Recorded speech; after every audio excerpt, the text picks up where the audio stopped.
Hello everyone, this is Meenakshi Rana. In this video, I am going to teach you remaining part of chapter 4, the atmosphere and its temperature, geography of class 7th. So let's start with weather and climate. As studied earlier, all the weather phenomena take place in the atmosphere. Now in the next phase of the chapter, we shall study about weather and climate. जैसा कि हम इस chapter में पहले ही पढ़ चुके हैं कि एटमॉस्फेयर में सभी वेदर फिनोमिनाज होते हैं। अब चैप्टर के नेक्स्ट पार्ट में मौसम और जलवायु के बारे में स्टडी करेंगे। Weather is an ever changing element of our environment. Human life on earth is influenced more by weather than any other element of the physical environment. Today the newspaper, radio and television report a wide range of weather events regularly. मौसम हमारे पर्यावरण में बदलता रहता है। पृथ्वी पर human life भौतिक पर्यावरण के किसी भी अन्य तत्व की तुलना में अधिक प्रभावित होती है। आज न्यूज़पेपर, रेडियो एंड टेलीविज़न ये सभी रेगुलरली वेदर के बारे में न्यूज़ देते रहते हैं। ये सभी आने वाले दिनों के दौरान होने वाली मौसम की स्थिति के बारे में भी जानकारी देते रहते हैं। ये दिखाता है कि मौसम की स्थिति की हमारे जीवन में कितनी इम्पोर्टेंस है।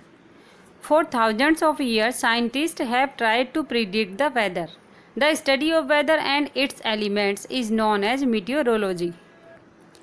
हजारों साल से वैज्ञानिकों ने मौसम की भविष्यवाणी करने की कोशिश की है। वेदर और उसके एलिमेंट्स की स्टडी को मौसम विज्ञान के रूप में जाना जाता है। Next para, weather keeps changing from hour to hour and from day to day. Weather can be defined as the atmospheric conditions at a given place and at a given time. The climate, on the other hand, can be defined as the sum of the weather conditions over a large area over a long period of time.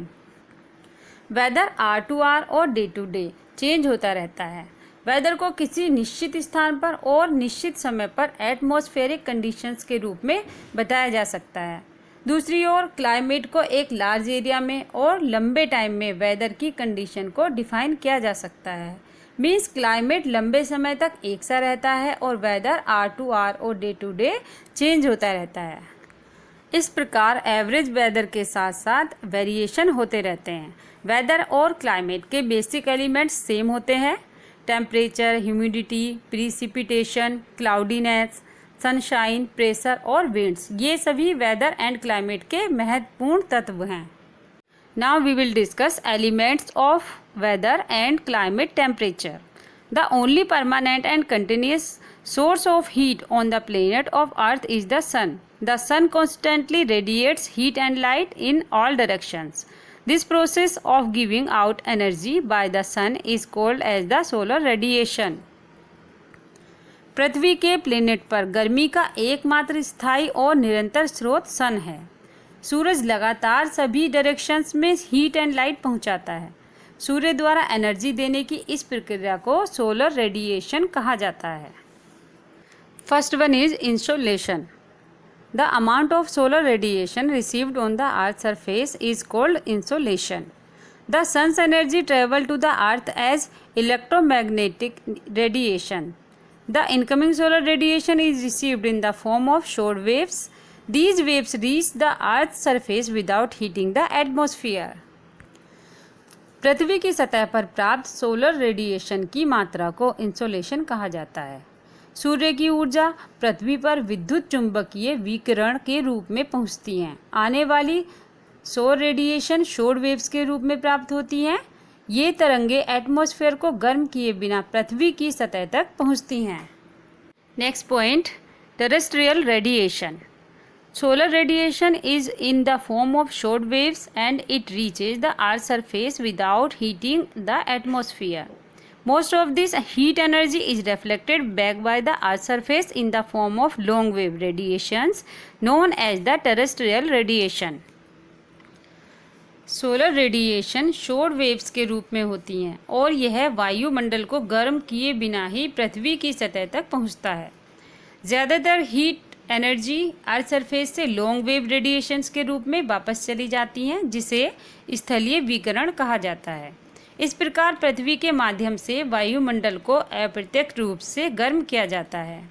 इस तथ्य के कारण कि हवा के लिए गर्मी का स्रोत ज़मीन है, इसलिए लोअर लेयर्स अधिक गर्म होती हैं। इस प्रकार कह सकते हैं कि ग्राउंड के पास टेम्परेचर हायर होता है और जैसे जैसे ऊपर जाते हैं टेम्परेचर गिरता जाता है। Now we will see factors influencing distribution of insolation. The amount of insolation received on various part of the earth is not equal. It varies from place to place and depends on the following factors. पृथ्वी के विभिन्न भागों पर प्राप्त होने वाला सूर्यताप की मात्रा बराबर नहीं होती। यह जगह जगह पर बदलता रहता है और निम्नलिखित फैक्टर्स पर डिपेंड करता है। Look at the diagram. Here is Earth structure. As you can see in the diagram, in the morning the sun's rays are slanting and spread over a large area. The same is the position in the evening.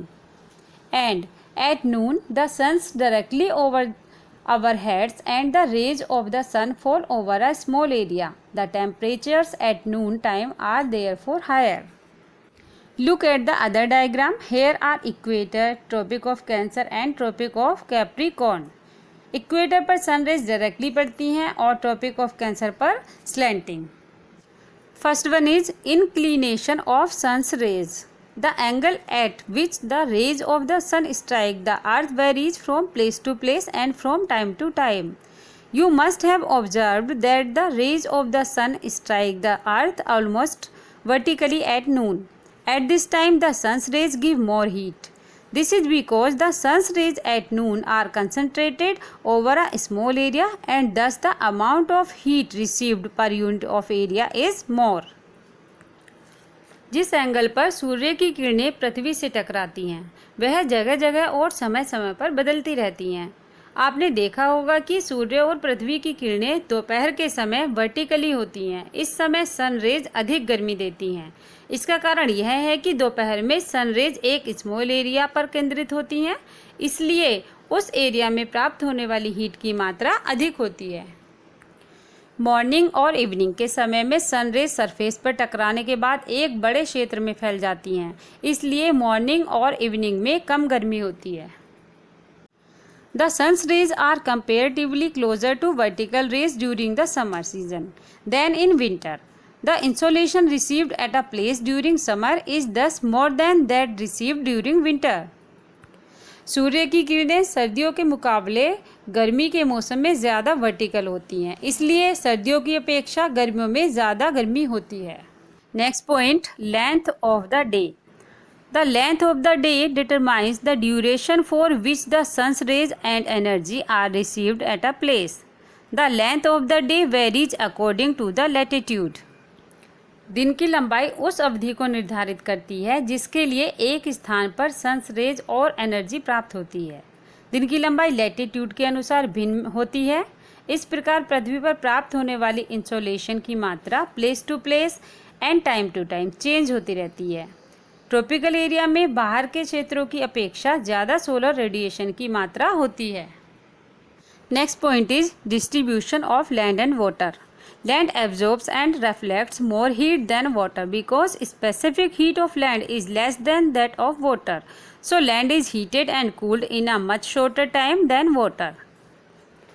Land water से अधिक heat absorb करती है क्योंकि water की तुलना में land की specific heat कम होती है, इसलिए लैंड वाटर की तुलना में हीट और कूल्ड जल्दी हो जाती है।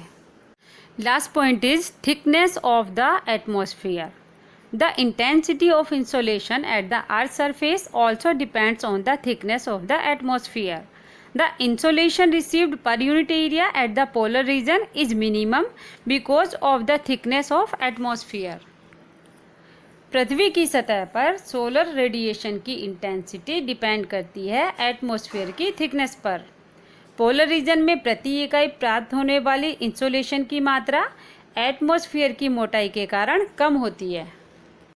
As you can see in the diagram, point C, insolation is minimum at the poles due to more thickness of the atmosphere. Now see point A, insolation is maximum at the equator due to less thickness of the atmosphere. So that was your all chapter. If you like this video, please subscribe to my channel and don't forget to press the like button. Thanks for watching. Have a good day.